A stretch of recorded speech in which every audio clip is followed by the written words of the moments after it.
Here at the Des Plaines History Center, and it is my pleasure to present to you this afternoon's Coffee Talk program.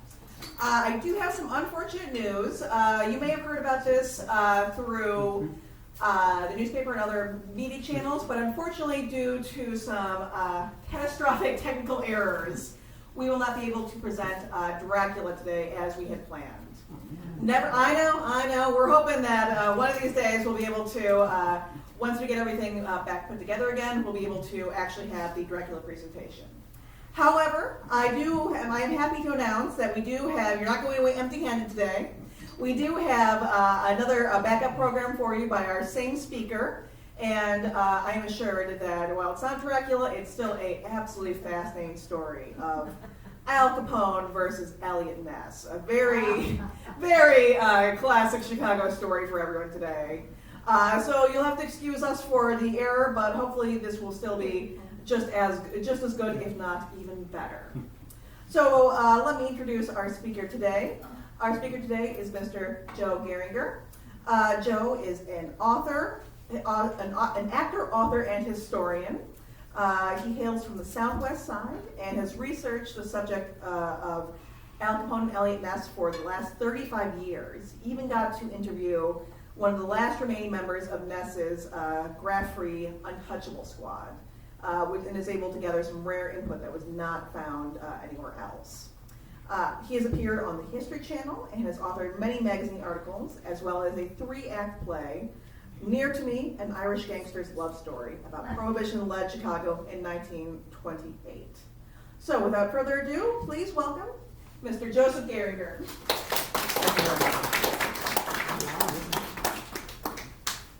Thank you, Emma.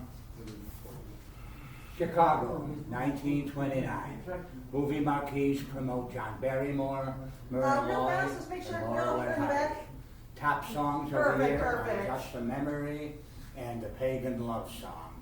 Radio, Chicagoans listen to Amos and Andy on WMAQ, Father Coughlin on CBS, and every Thursday night, after the dinner dishes, the whole town tunes into WGN and the ever-popular Palmolive Hour. Wages, are you going to love this?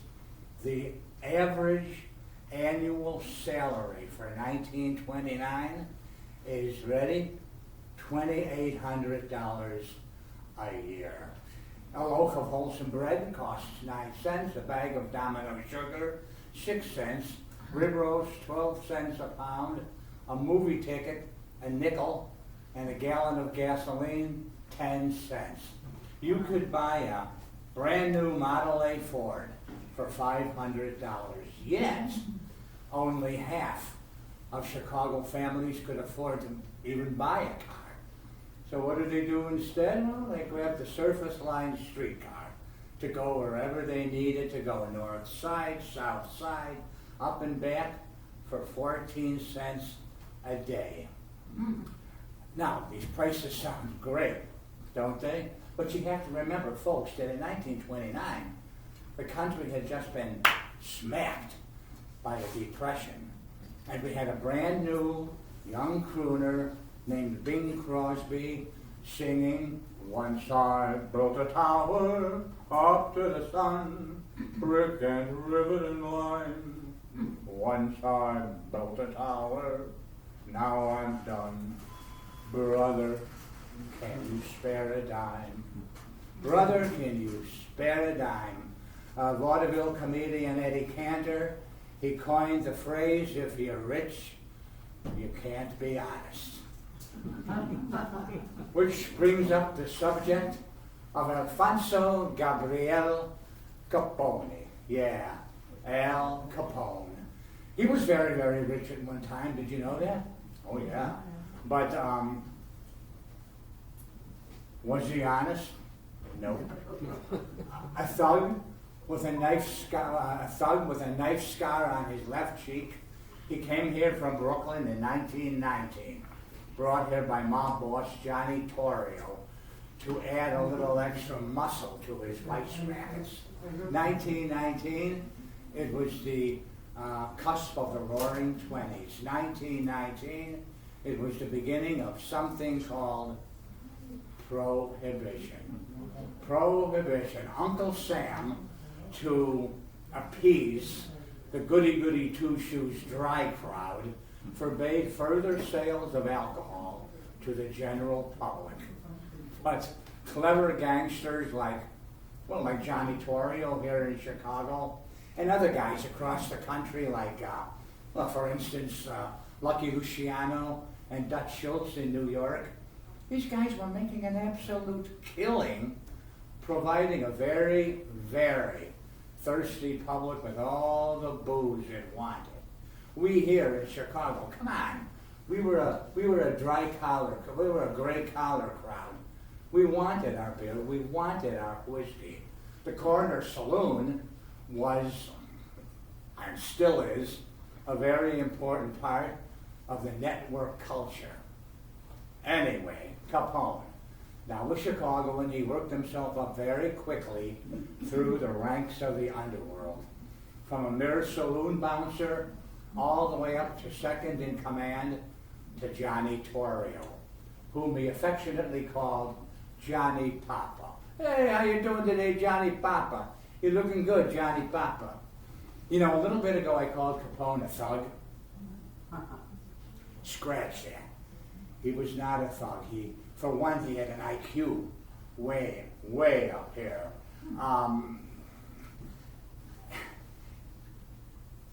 When he came to Chicago, he came with a purpose. And he was smart enough to know to throw himself into the Chicago milieu. He learned our walk, he learned our talk, he learned our dress. He did everything that the big boys asked him to do. And he did it all very, very well. He impressed a lot of people. He impressed Johnny Torrio. Well, in 1925, Johnny Torrio was bang, bang. He was shot at a very close distance. He almost died. I mean, he was this close. But somehow he survived. And when he fully recovered, what does he do? He calls to his side his favorite protege, young Capone, and he says, Alfonso, just so you would know, I'm a leaving Chicago. I'm a going back to the old country. I'm going back to Sicily. But Alfonso, because you was a good boy, and because you got lots up here, I'm going to give you Chicago. Make it work, Alphonse. It's all yours. And he absconded to safer climes, leaving behind in the hands of a 26-year-old Al Capone a vast, vast geography of booze mills and gin joints, speakeasy saloons, breweries, distilleries, gambling halls, and brothels, stretching all the way from Lake Geneva straight down to Gary, Indiana. And in between, virtually the state of Illinois. In Springfield, everybody jumped, including the governor of the state. They jumped. They jumped whenever Al Capone spoke. And why did they jump? They jumped because they knew Capone absolutely controlled the most wonderful, the most posh, the most electable, the most vote-getting town in the entire Midwest. That delicious queen of the lakefront herself, Lady Chicago.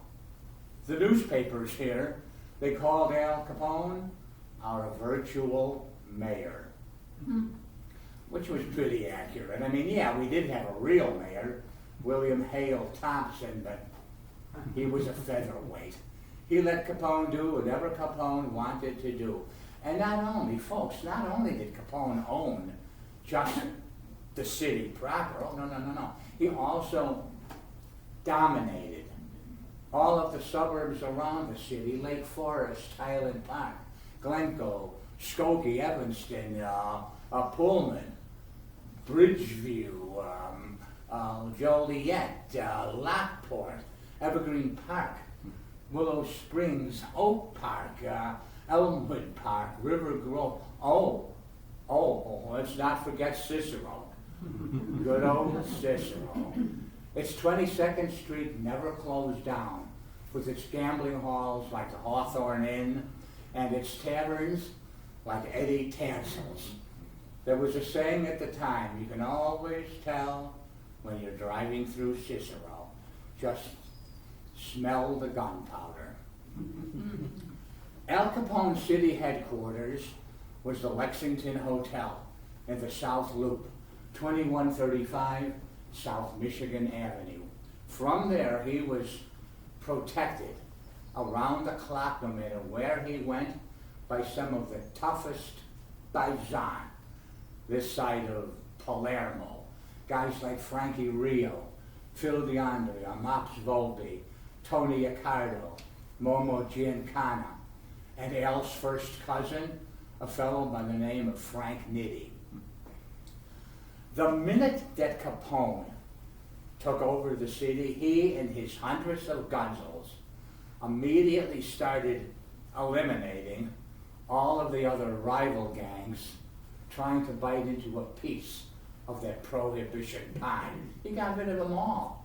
The last to go were the North Side Irishers under George Bugs Moran. You probably know the story. St. Valentine's Day, 1929, Capone's chopper squad just barged into Moran's North Side quarters at 2122 North Clark Street, just when Moran's top 7 men happened to be meeting there. They walked in, they said, okay, you yaps, up against the wall, shut your mouth, close your eyes, lean against the wall, because here it comes. Rat-a-tat-tat-tat-tat-tat, rat-a-tat-tat-tat-tat, rat-a-tat-tat-tat-tat. Poof. Poof. No more North Siders to worry about. No more. 7 men down for the price of 1. And now Capone had Chicago exactly where he wanted it. Right here. Right here, folks. Right here in the palm of his hand. You know, I shouldn't smile. It's not funny. I mean, it really isn't funny. But I can't help it. Despite all of this terrible violence, all of this bloodshed, let's face it, we here in Chicago absolutely adored Capone. I mean, we idolized him. We got a kick out of him. He was a colorful fellow. But can I say, every time he opened up his mouth, beautiful front page theatrics. I think it was the way he expressed himself.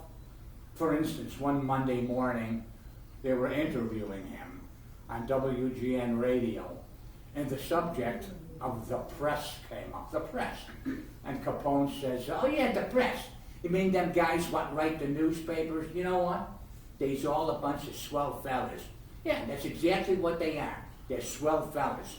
Better than that, they're the cat's pajamas. Yeah, they're the cat's pajamas. And Chicago smiled. Al Capone, he would waltz up and down Wabash Avenue, Lake Street, State Street, Dearborn, LaSalle, you name it, bedecked in a $300 Brooks Brothers suit, crowned by a white fedora, tossing out $50 bills like they were last year's gumdrops, to hat check girls and waitresses and waiters. The man lived the high society life. He really did. All his good friends called him Snorky. Snorky, which in 1929 vernacular meant dumb. Pretty snazzy there, Buster Brown. He was more of a celebrity than a gangster. One month he even made the cover of Time magazine, accompanied by a very flattering feature inside. But he was a bit of an enigma. And what do I mean by that? I mean, while he was living this Warner Brothers type lifestyle, he at the same time felt compelled to donate thousands of his own dollars to sustain soup kitchens across the city that estimatedly fed 100,000 out-of-work people a year. and he doled out thousands of jobs, a multiplicity of jobs to people who desperately needed income.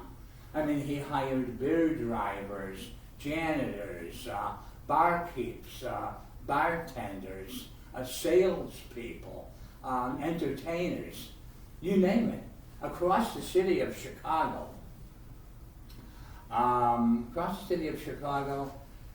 Especially in Little Italy, that name Al Capone was right up there with Santo Antonio, St. Anthony. You know, folks, the best way to say this is, I've been researching this topic for many years, 35 years, a little more. And in that time, I have come across probably 6 or 7 dozen families who somebody in that family at one time worked for and even directly with Al Capone. And every one of them, every single one of them told me the same thing. They said, Joe, did we know Al Capone was a gangster? Yeah, we did. Did we know he wasn't the Pope? Yeah, we did. Did we know he sometimes did naughty things? Yeah, Joe, we did. But Joe, without Al Capone, my grandfather's family, or my father's family, my uncle's family, whomever, they would have been tossed out onto the curb. But Capone paid their rent, he paid their mortgage, he put breakfast, lunch, and dinner on the kitchen table. He gave our family a Christmas. Now, really, how do you argue with something like that? You can't. You seriously can't. Anyway, by 1929, Al Capone, he owned 30 breweries across the city of Chicago. 30. At the same time, bringing down from Canada whiskey, hooch they called it, hooch, down from Canada across the Great Lakes, where the ships carrying their precious cargo would dock at various locations along the city's shoreline. Fullerton, Belmont Harbor, Jackson Park, Lincoln Park, Milwaukee Harbor. The cops were there. The cops knew. The cops sometimes even helped them, believe it or not. I mean, that's the way it worked. By 1929, Al Capone was bringing in $300 million to Chicago. That's like saying today somebody is bringing in $4 billion. $4 billion, quite a chunk of change. Quite a chunk of change. But the walls of Rome were soon about to crack. Summer of 1939, newly elected President Herbert Hoover and his wife Lou decide to take a vacation.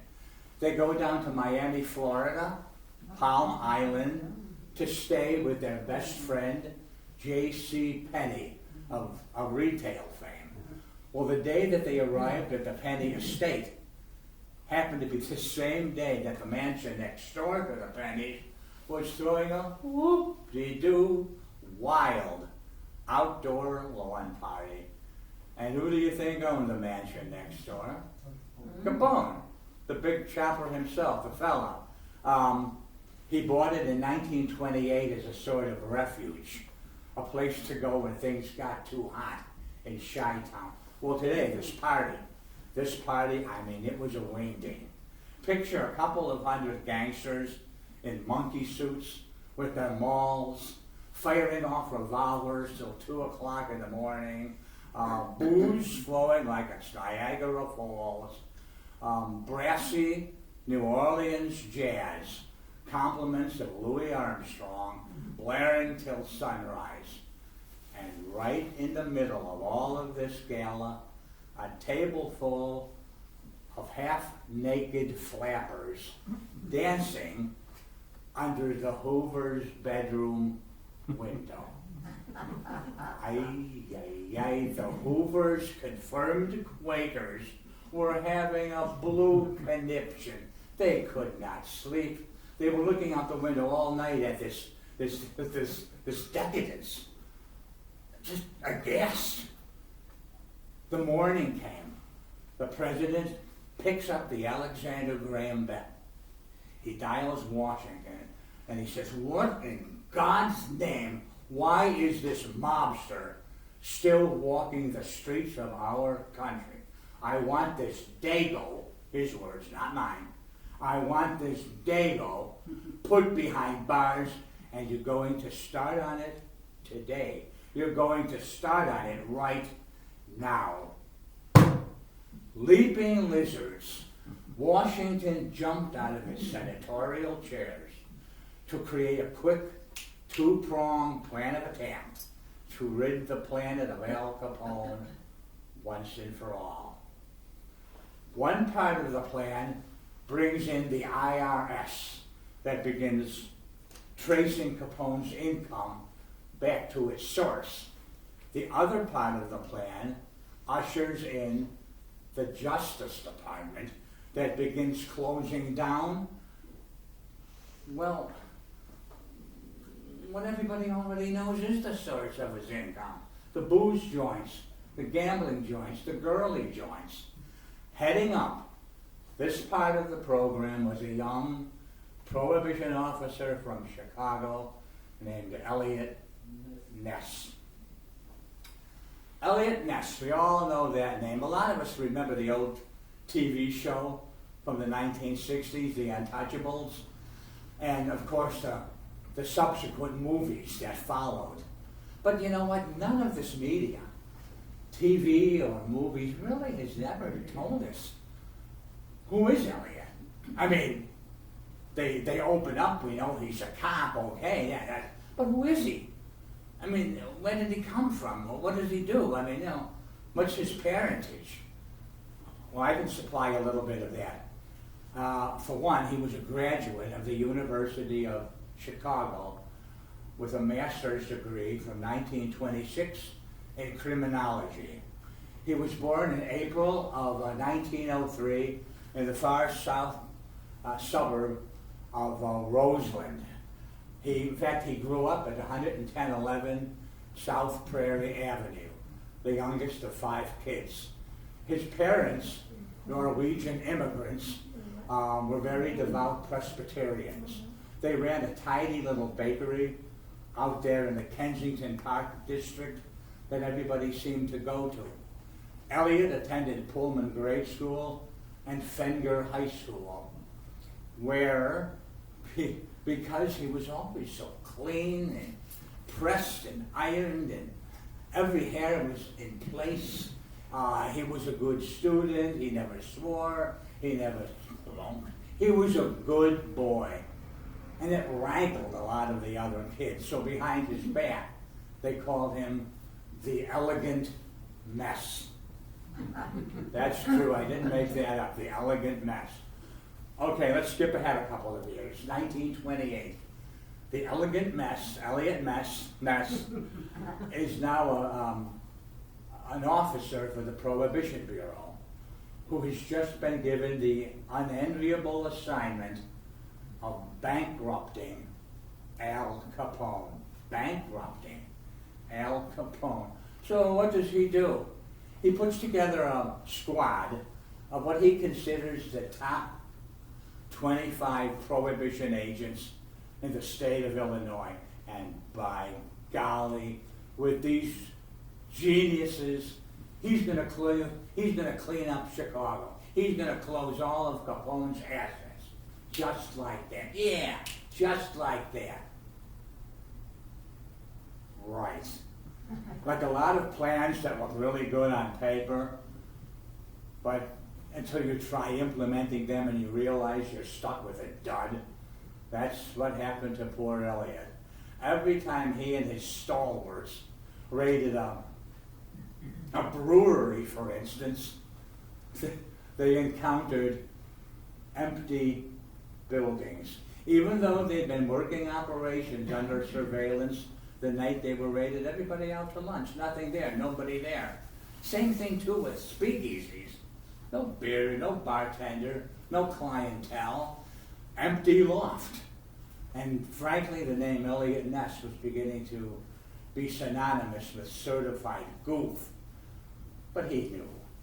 I mean, you didn't have to be a rocket scientist. He knew exactly what was going on. He knew that of his 25 Knights of the Round Table, maybe 5, maybe 10, maybe all of them were on the take. Obviously, somebody was tipping off the mob. So, he disbanded this group. He hopped on a plane and he flew out to Washington, D.C. There he stayed for about 3 weeks. When he came back, he sat down with U.S. Attorney George Johnson. And he told him, sir, what I did when I was out in D.C., I went through the folders of every single prohibition agent in the country, 1,700 folders. And sir, from that mass, I put together a list of 12 names, 12 agents, whom I consider to be the most honest, the most incorruptible, the hardest working, all who have combat training. And sir, I wager that with these happy dozen, I'll be able to do more than I could with 400 loafers. The names he chose, they were all prohibition agents. They were Frank Basile, automobile expert from Chicago. Lyle Chapman, forensics expert out of New York. Barney Clunan, ex-Marine and World War I vet from Tucson. Tom Friel, Pennsylvania State Trooper. William Gardner, native Cherokee and sharpshooter. Mike King, prohibition officer, Virginia. Marty Lahart, liquor investigator, Illinois. Joe Leeson, automobile tailing expert from Cincinnati. Paul Grobsky, a former AT&T lineman and wiretap expert from South Carolina. Sam Seeger, a corrections officer from New York. Warren Stutzman from Pennsylvania, a policeman. And Albert Wolf, a revenue agent from Chicago. With these dozen men would work a 12-hour day, sometimes 6 days a week, usually at night. They made $2,600 a year, Eliot 31. Their office was at 600 South Dearborn on the 3rd floor. The old transportation building. It's still there, in fact. Telephone number, Yards 7033. Now, unlike the old TV show with Robert Stack, where you would see all the agents sitting around Eliot's office going over maps of Chicago and that, it wasn't really quite like that. Some of the agents, believe it or not, were never really in Eliot's office. They were too busy outside following beer trucks and casing suspected booze joints. Well, all of this surveillance paid off. They located their first brewery at 26th and Canal Street, just southwest of the Loop. It was supposed to be an abandoned soda pop factory, but everybody in the area knew better. One early morning, the agents pull up out front in their cars. They get out. Some are carrying shotguns. Some are carrying axes. Those with axes, on a nod from Eliot, begin shopping at the front doors. Bang, bang, chop. Bang, bang, chop. Well, it soon becomes apparent that these doors are not going to budge. You see, they're reinforced on the backside by a steel plating. These saps are out there for some 20 minutes. Bang, bang, chop, bang, bang, chop. Eliot's had enough. He has his shotguns blow the shutters off the windows. The agents are forced to crawl in these ungodly, narrow windows into the foyer inside. Well, folks, by that time, we're talking 25 minutes or so, the working crew inside the building has had a chance to escape down a hatch into the sewers below, and they're gone. And Eliot is furious. He's furious. Sure, they confiscated hundreds of dollars in illegal brewing equipment, but that's not what he wanted. He wanted live people whom he could interrogate for much needed information. They were gone. But Joe Leeson had a really good idea. He said, Eliot, they left behind a 10-ton flatbed truck. Why don't we take that truck? They probably used it to deliver beer. Let's take that truck, turn it into a battering ram on wheels, capable of plowing through those doors in mere seconds. Good idea, huh? So that's what they did. They armored it up and waited to use it. Well, they didn't have to wait long. They soon found another brewery on the far south side, right off Western Avenue, near Blue Island. This time, that truck, gas pedal to the floor, plowed through those doors like they were cases of rotten fruit. The workers inside, having no forewarning this time, scrambled. They ran for the windows, they ran for the doors, nobody got away. Eliot, this time around, had been a lot smarter. He had the whole building surrounded by suburban cops who made 56 arrests and destroyed seven 300-gallon vats of beer. Could you imagine $40,000 of beer literally dumped down the drain? Did Al Capone read about this raid the next day in the paper? Oh yeah. Was he upset? Oh yeah. But little did he know that this new group of policemen were just warming up. Over the next couple of weeks, their first full weeks of operation, they closed down 90 stills in Chicago Heights alone. They closed down some 50 speakeasies between Beverly and Bridgeport.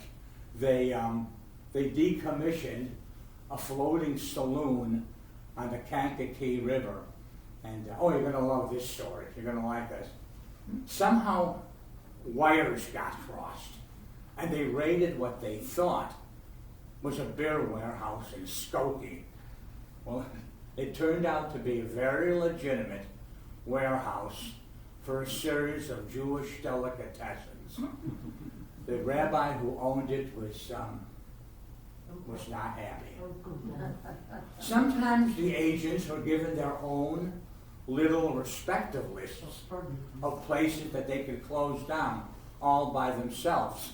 You know, little corner bars hidden behind hardware stores and paint shops and even ladies' dress shops.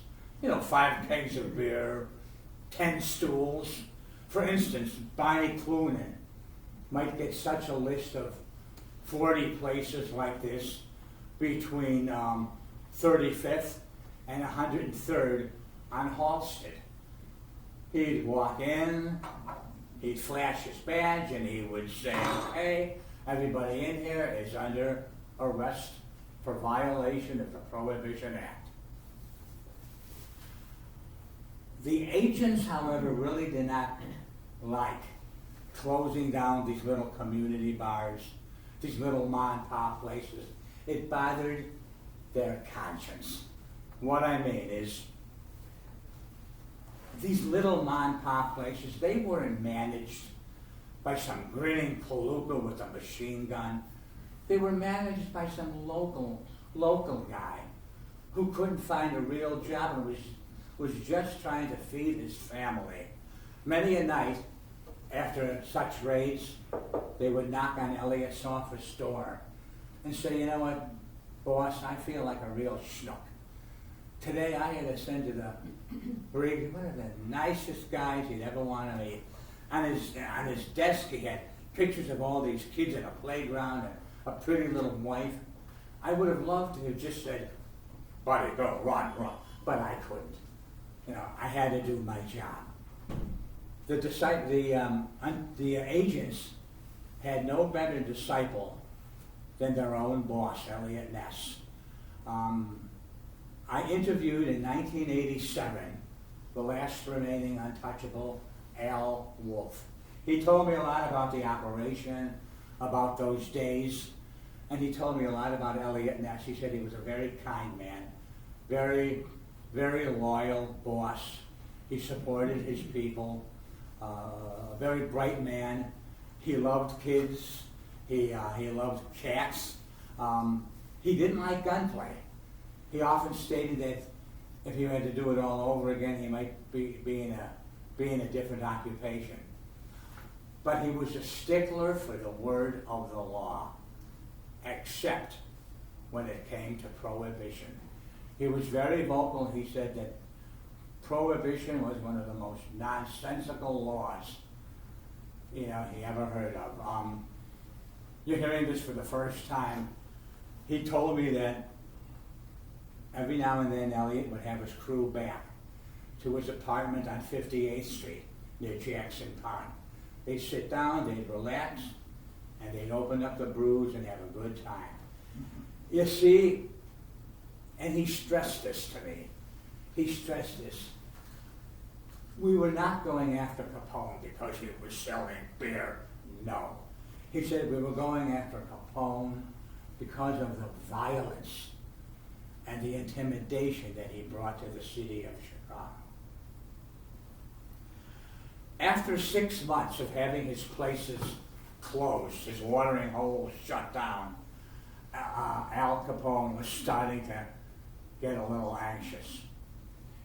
He made changes in the mob. Beer trucks started taking different routes.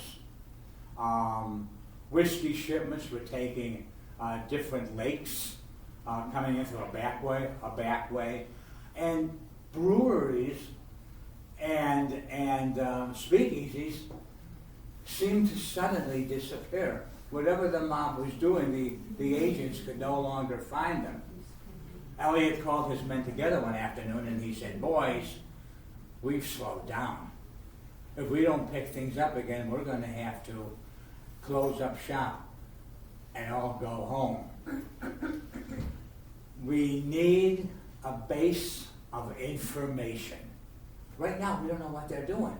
We need to know what they're doing, and that's why we're going to wiretap the Cafe Montmartre in Cicero." Why the Cafe Montmartre in Cicero? Because it was managed personally by Al Capone's brother, Ralph Capone. And Ness figured, wait a minute, wait 1 minute. We're missing an opportunity. These guys are brothers. I'm sure that they do a lot of business talk during the day on the phone. So he called in his one agent, Paul Robesky, who used to be an AT&T lineman, and he had him create a wiretap. Next morning, Robesky went walking down the alley behind 22nd Street, behind the Montmartre, and he noticed a telephone pole standing some 15 feet from the delivery entrance. And he knew by experience that pole contained 15 circuits, each circuit providing telephone power into the respective buildings along that sweep of alley. It would be now his job, Robesky's, to eventually climb that pole with his headset on and listen through the circuit box to the lines to determine which of those lines fed the Montmartre. And the only way that he would be able to do that, get this, is while he was on top of the pole listening in, another agent, somebody whose voice he recognized, would have to be inside the club talking at the same time on Ralph Capone's phone. He went back to Eliot and he said, "Boss, this is too risky. We can't do this." Eliot disagreed. He created his own plan. He called in another one of his agents, Marty Lahart, who had acting classes. And he had Lahart start hanging out at the Montmartre 3-4 nights a week, posing as a good time Charlie with lots of grist. He'd go in, he'd tell a lot of jokes, he'd buy everybody drinks, and, he'd be the life of the party. And that persona fit Marty Lehart anyway. He was that type of guy. So whatever he did a good job, because after a couple of weeks, all the other patrons were actually looking forward to this guy coming in. He was a hoot. And every time he was in there, he noticed Eliot had been right. Ralph Capone spent a lot of time on the phone. He always used a little wooden telephone box at the end of the bar. Sometimes he'd be in there 2 hours, jotting down all kinds of figures into a leather ledger. Well, this went on for a couple of more weeks, and then the second part of Eliot's plan went into action. One dark night, well after midnight, Eliot and Paul Robesky appeared in the alley. They were dressed as AT&T linemen. It was a miserable night. Miserable. Too cold for September, drizzly, slippery, just awful. But no moon and nobody else in the alley. Robesky climbed the pole. Eliot waited below his lookout. At the same time, at an appointed hour, Marty Lehart went to make a phone call from that wooden telephone box. He told his buddies in there he had to call his girlfriend. Well, he actually called another agent waiting back in Eliot's office to keep the line open, because he knew that in a couple of minutes, Robesky would be probing the box, eavesdropping on all the lines, hoping to hear his voice. Well, what do you think happened then, huh? What do you think happened then? Murphy's Law. With poor Paul Robesky on top of that pole, a sitting duck, that alley door flips open, and out into the alley walk about 24 pinstripe suits, gray fedoras, all sucking on their lucky strikes and guzzling their hooch. They walk out into the alley and they stop. They stop. One of the gangsters crawls out. Wait a minute. Whoa, wait. Whoa. Who are these two duffers in our alley? They look up at that clown on top of the pole. And they walk up to Eliot and they go, hey, you buddy, hey, what's he doing up there? Eliot looked up with a very carefree smile. And he said, oh, hey guys, how you doing? Do you believe this? Our foreman sends us out on the worst night of the year to fix a break in the line. Do you believe it? Why, this couldn't have waited until tomorrow. Who knows? A politician must have complained. Well, they liked that. The gangsters, they dealt with politicians and lawyers all the time. They thought that was funny. They chuckled. Well, they stood there for about 20 minutes watching these two yokels pass tools back and forth. Finally, I guess it got too cold. They turned around and they went back inside. Whew. Poor Paul Robesky. Despite the cold, a pile of sweat. He finally hears Lehart's voice on, of course, the last circuit. He makes the connection, he slides down the pole, and he and Eliot are out of that alley like Satans chomping at their heels. But oh, that wiretap, what a commodity. The agents are now able to sit back in the warmth of their office, listening in to all the calls coming in and out of the moment. They're hearing where beer shipments are coming in, where the ships are landing with Canadian whiskey. They're hearing who's doing what, who's moving where. And suddenly Al Capone, he's going bughouse trying to figure out why all of a sudden these agents are able to close his joints, sometimes on the very day that they open. One Monday morning, Eliot walks into his office, which was supposed to have been locked all weekend. In his top desk drawer, he finds a white unmarked envelope containing $2,500 cash and a little attached note that read something like, hey, Mr. Ness, look here, what we have here for you. You can have our envelope just like this one. Every Monday morning, all you have to do is look at the other one, you know. Well, Eliot laughs. So he laughs and he calls a press conference at the Federal Building on Wabash. There he tells all of the respective reporters from Chicago's various newspapers, ladies and gentlemen, what I want you to do for me is to communicate from us to the mob through your medium that we will not take their bribes. As far as I'm concerned, they might as well walk to Navy Pier and throw their butter money into the lake. We will not sell out. That afternoon, for the first time, Chicagoans read about this Eliot Ness guy and his band of impenetrables. The Chicago Daily News said it best. They wrote, Eliot Ness's untouchables will not be bought. Bingo! Bingo!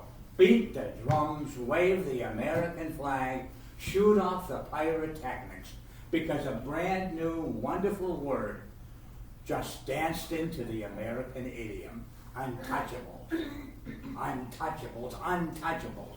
And the American public loved it. But Al Capone was livid.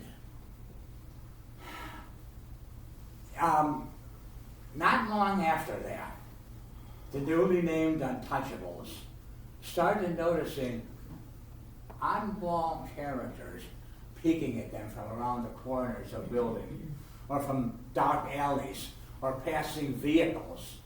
Uncomfortably, a lot of the agents were noticing shadows kind of lingering around their front porches at home. And they were getting calls at 2 o'clock in the morning.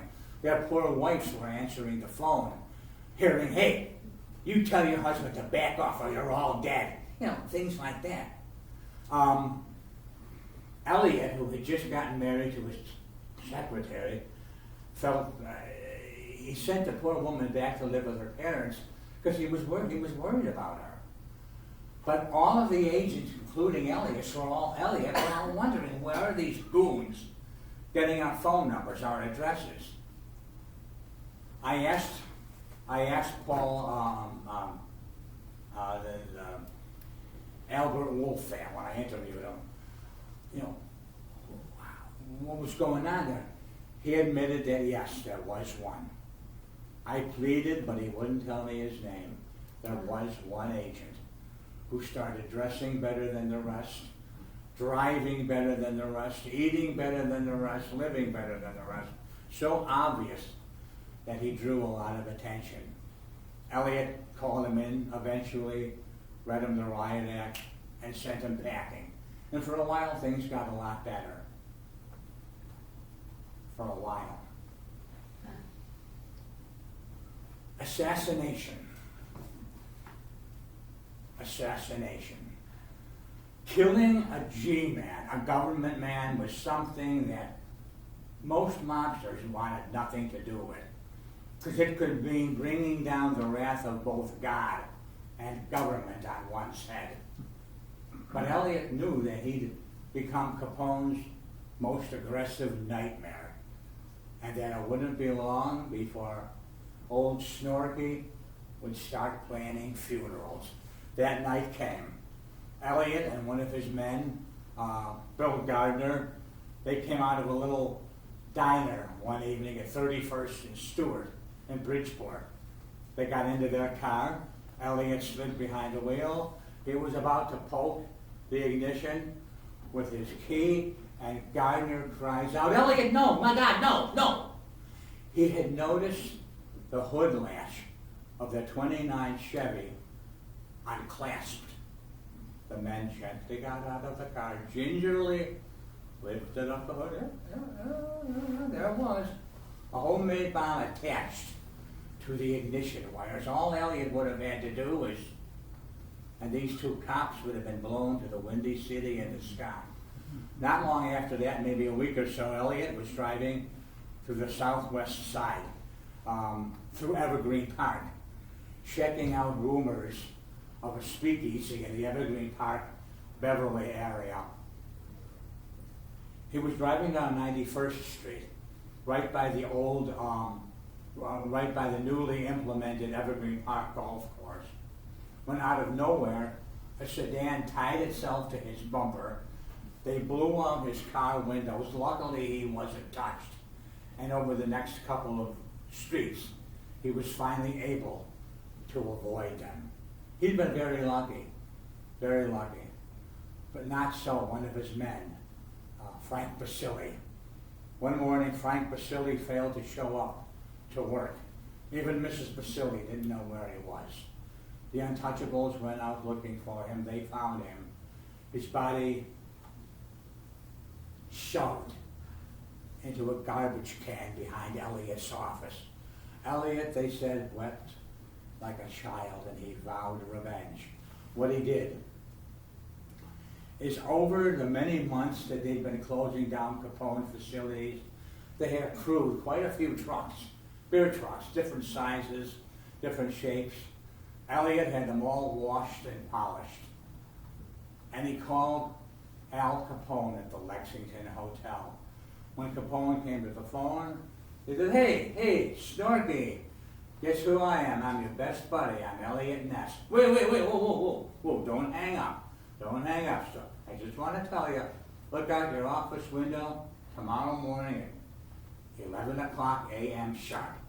And you're going to see a surprise we have just for you. And he hung up the phone. Oh, and you can bet that all of Capone's top triggers showed up in the office the next morning to see what this was all about. They started looking out Al's office window onto Michigan Avenue 4 stories down about 10:30. Traffic as usual, 10:35, 10:40, 10:45, 10:50. Yeah, there's nothing down there. 10:53, 10:55, 10:57, 10:58. Hey, this guy's full of the hot soup. 10:59, 11, bling-a-ling-a-ling-a-ling-a-ling. Bling-a-ling, and the little clock on Capone's desk chimed 11. The gangster, looking out the window, could now see a convoy of trucks pulling off of 18th Street like a great black snake heading towards the Lexington. They stopped out in front under Al Capone's window and they started blowing their horns. Capone got up, he ran to the window, and he scowled. He read Eliot Ness's message very clearly. Look, Al, hey, we have your inventory. You are next. Capone went bonkers, they say. Over the next couple of weeks, the agents listening into the wiretap were finally hearing the mob admit that the untouchables were drying them up. Sales were down, income was down, they could no longer afford full graft to the law enforcement and to the courts. In the spring of 1931, Eliot Ness stepped forward with 5,000 liquor violations documented against Al Capone. At the same time, the government indicted Al Capone on 20 counts of income tax evasion. Capone's lawyers immediately, they jumped into the ring and they offered a plea deal. They said, our client, Mr. Capone, to avoid a long and costly trial, he will plead guilty for a 2.5-year prison sentence. 2.5-year prison sentence. Ungodly lenient for Capone. But much to Eliot's anger, the city accepted the deal. But see, the reason the city accepted it was because it worried that if there was a trial, a lot of innocent people would be called to the stand to talk against Al Capone and possibly putting their lives on the line. So that's why the city conceded. Al Capone showed up a couple days later out front of criminal courts building, thinking he was out of the woods, laughing and dancing with the reporters, and he went up to the courtroom, and oh boy, did he get a bad, bad surprise. The judge handling the case made it very clear from the beginning that he was not going to accept the preconceived deal. He said, I want to see with my own eyes, I want to hear with my own ears what goes down in my chamber. Then, and only then, will I consider a direction for this case. Capone's lawyers went, They withdrew their guilty plea and the trial commenced. It didn't take long for the prosecution to prove that between the years 1920 and 1929, Al Capone earned $3 million and never once paid income tax. The jury found him guilty, and then the judge had another bad surprise for Capone. Usually tax cases drew, at the most, maybe 3 or 4 years.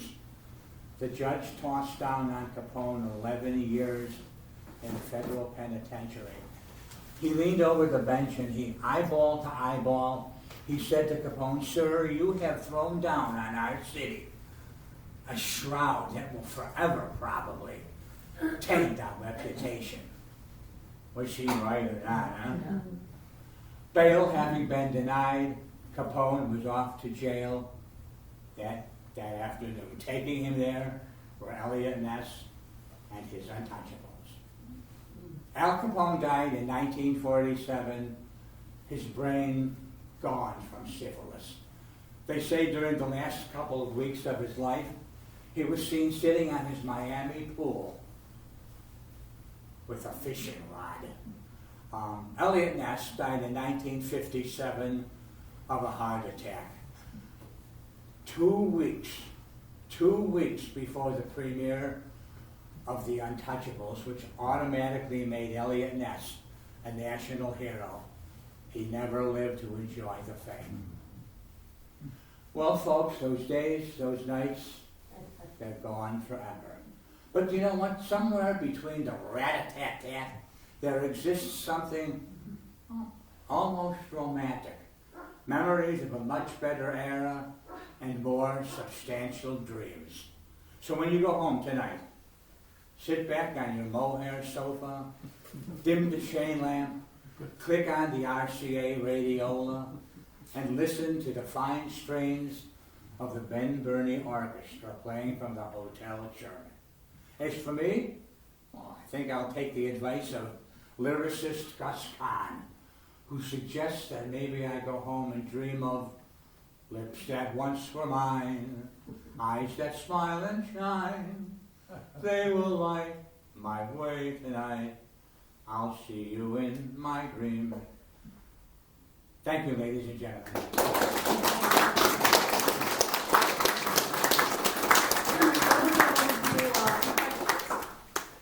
Questions? Can you take questions? What's that? Can you take questions? If anyone has any Yeah. questions? Definitely. I'm a little hard of hearing, folks, so That's if all you right. got questions. We'll do our best to speak pretty loudly, Yeah. right? I'll put my I'm all the way back here.